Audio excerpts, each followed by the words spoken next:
Baker just launched a new program aimed at fighting opioid addiction. The campaign underscores the critical point that addiction is an illness, like any other illness, to destigmatize addiction.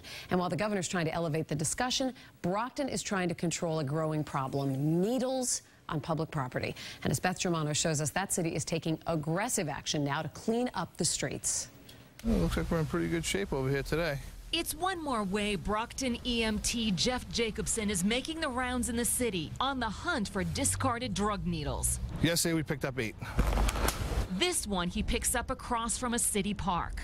A syringe that's used for injecting heroin or whatever. One of countless needles that's creating a public health crisis in Brockton, and a new program to aggressively collect them. It's a big systemic problem, overprescription of medications from physicians, the addiction, heroin's cheap, so there's a whole toll of problems that accompany it. A resident had called and we came down to this area to respond. Ernie Bethany is a public works employee who's been newly trained to safely pick up and dispose of needles. There's a whole bunch more in here, unfortunately. Caps and tips, see them all in here? Answering the call to a new city hotline where residents can phone in locations. This one from Sean Williams. We are right next to a park. This is going to be a hangout area, unfortunately. At least 20 needles were found thrown into this shrub in his Brockton neighborhood, now picked up and capped off.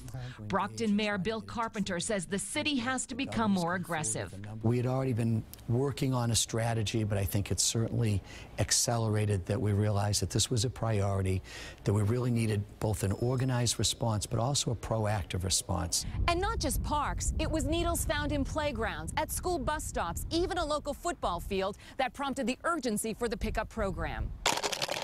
It's another sign of the widespread toll of the opioid crisis, and Brockton trying to handle it one needle at a time. Beth Germano, WBZ News. Well, with this incredible weather we're having